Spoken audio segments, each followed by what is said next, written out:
Hey everyone, what's up? You know, I haven't done this in a while, but I'd like to do a web recommendation of a story that I read on DeviantArt. The story is done by, I think if I pronounce it right, Jaquelidor. It's called Metamorphosed to Malleability. Metamorphosed to Malleability, or M to M for short. And here's what's unique about the story. He releases it every Thursday evening around 7 p.m. Pacific time, and he doesn't label it by chapters. No, he doesn't label it by chapters. He labels it by shifts, because the main theme of this, with the focused character, is shape-shifting, and what the central character is able to do. Now, as far as the story itself goes, it focuses on two characters. The primary character is named Briella. The other character is her best friend, Aliyah. Both are scientists. Briella, I think, works mostly at home, but sometimes goes out and works at a lab, I think at a university or something.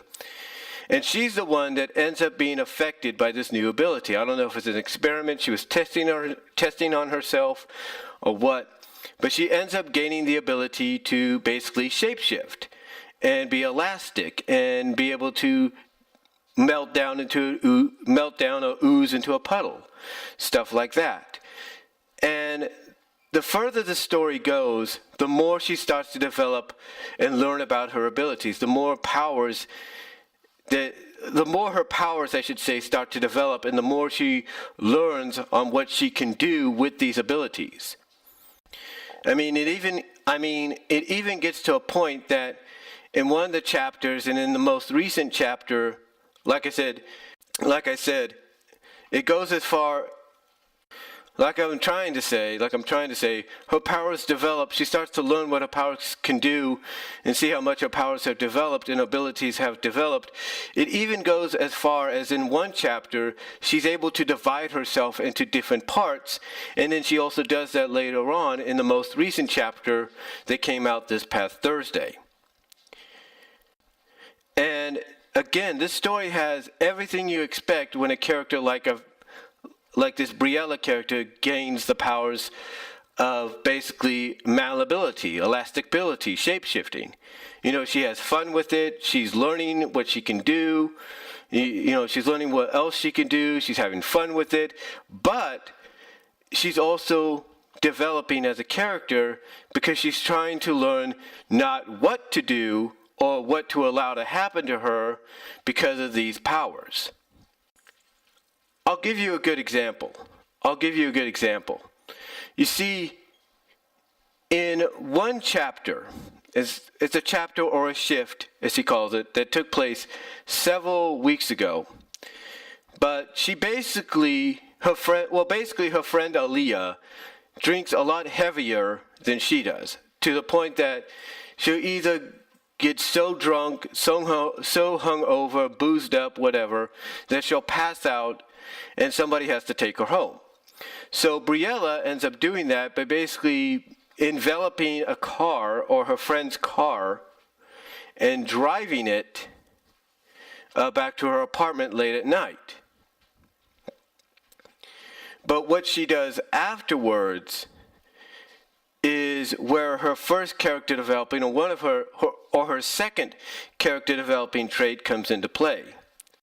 You see, what she does to make it look unsuspicious that her friend may have been drinking heavily or that she's passed out is she basically envelops her friend. She melts down or oozes down into a gooey puddle and then starts to basically crawl up and envelop her friend and then shapeshift the human shape goo that she is over her friend until she looks like her friend. In other words, she envelops her friend completely, that afterwards she uses her new abilities to shapeshift into looking like her friend so that no one is suspicious or the wiser about what's going on, and she has control of her body. Now, this does play a part later on after she tells her friend what she did, and instead of being upset, her friend thinks about it for a little bit and then actually asks for Briella to do it again, but this time as she's sober, so she can know what it really feels like while she's fully awake. She's fully awake. She's not drunk or anything. So Briella does this, shows her that, hey, even when you're enveloped in me, I could shapeshift and make you look different, and she changes her into these different characters. And then to end that story or that chapter, she changes her into someone completely unknown, unrecognizable, stuff like that, and they go shopping. But what's unique about that part is what happens afterwards. You see, after they go back to Briella's place, and Briella comes off a friend, or kind of, parts from her friend, and her friend, explains how much she enjoyed that, and then her friend leaves to go home, Briella has to kind of loosen her tension, if you catch my drift. She has to loosen this certain tension that she's been building up, and she finds her own way of doing that at the end, or towards the end of the chapter that follows. So yeah, one of the things that's part of her character developing is she's learning not to allow herself to get turned on by enveloping not only her friend, but as we find out in the most recent chapter that came out on Thursday, other objects that could get her to that state, to that state of mind. So one part of her character developing is she's learning to try to, not allow that to happen. But it's not the first. But, like I said, it's the second character developing trait. The first one actually is something that was quite intriguing. And we've seen this in other stories. But the first actual character developing trait she got, in my opinion, when it came to getting these powers, is when she shapeshifts into different objects. Now, going back to her friend Aaliyah, in some of the earlier chapters, once again, her friend gets, drunk to the point that she can't allow her friend to go home in the state that she's in, so she allows her friend to crash on the couch at her house. Long story short, to keep her friend comfortable and warm, she shapeshifts herself into a blanket. But then, this is where her character developing, her very first one, comes into play. She allows herself not only to be the blanket, but she tells herself that right now, that at that moment I should say, that she's a blanket and her job is to keep her friend warm. This, as I think Briella, who has the ability to do this, kind of noted earlier, was a mistake on her part, because what she did is she kept telling herself that she's the blanket, this is her job to keep her friend warm. And by doing so, even as she got relaxed, she started to lose her self-identity. She actually lost her self-identity.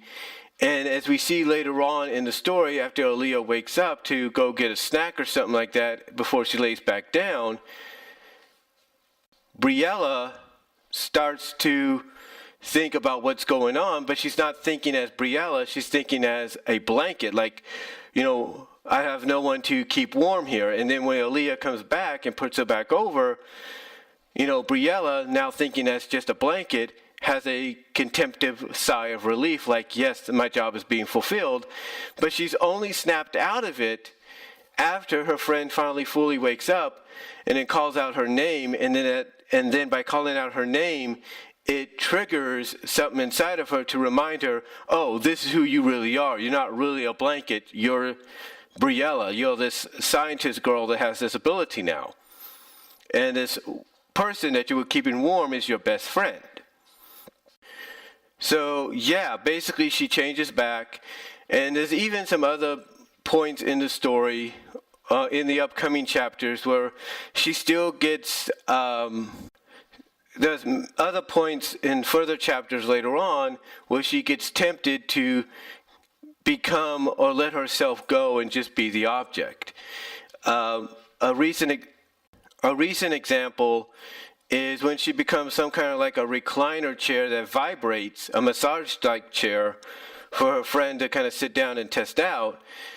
And she's mentally telling herself just to let herself go and be the chair. So the temptation is still there for Briella to want to just let herself go and be the object. Because as we find out, when she starts to let that temptation come in as she's the massage chair, basically the temptationing reason is, as just the object you are, you don't have to worry about anything else anymore because you're doing your job as a massage chair or whatever. So that's another great character development that moment she's having. The fact that she is, fighting the temptation to allow herself just to let go and be the object. Now overall, I don't want to give much away because I still have to probably reread through some of this to get a better idea. But so far, the story series that has gone on for recently as of this past Thursday, 33 chapters or 33 shifts, like I said, as the author Jaquelidor puts it, or labels them. So far, the story is intriguing and it's very interesting. And I believe when you read this is the kind of story that once it's all said and done, or whenever he might feel like it, he could try to get published into a novelization or a series of books or even a comic. Or heck, he might even be able to get developed into a web animated series or an animated series period that could be on YouTube, could be on Netflix, whatever, Amazon Prime, Hulu. It's that good as of right now. And there's no doubt it's going to get better, but it's got that kind of feeling that if he allowed it to be adapted into something like anything that any of the media types that I just mentioned, I believe a lot of people would enjoy it. They'd actually get a kick out of it. Now, do I recommend you read it? Absolutely. That's why I'm doing a web recommendation. That's why I'm doing this. And I will say this: if you enjoy it, support his work. Watch his DeviantArt page, because like I say, every Thursday at 7 p.m. Pacific, he releases a new shift or chapter of the story, and you never know what he's going to bring to the table. I will say this: he has already come out and did a poll, and so far, the poll that he's put up for his series has gone in favor of one thing, and I'll mention that in a moment.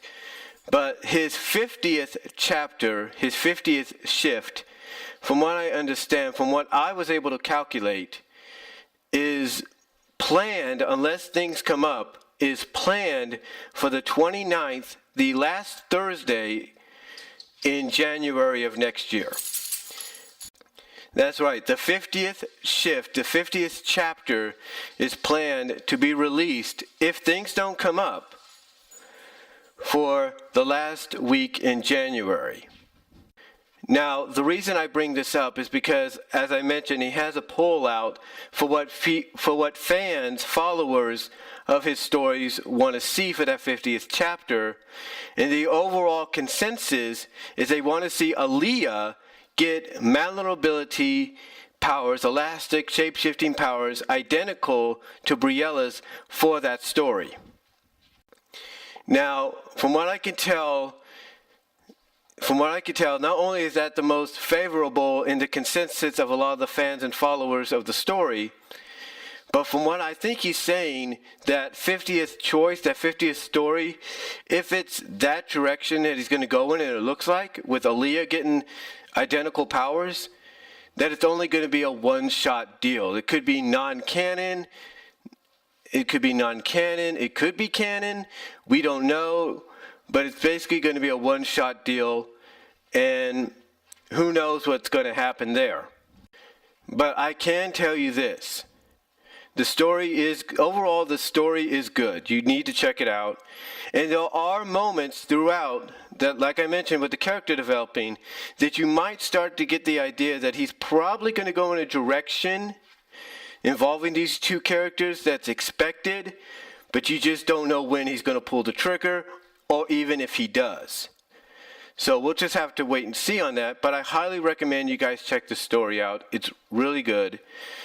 And that's all I'm going to say, guys. So let me know what y'all think down below. Comment if you like. And I will talk to y'all later. But I highly recommend you check out his story.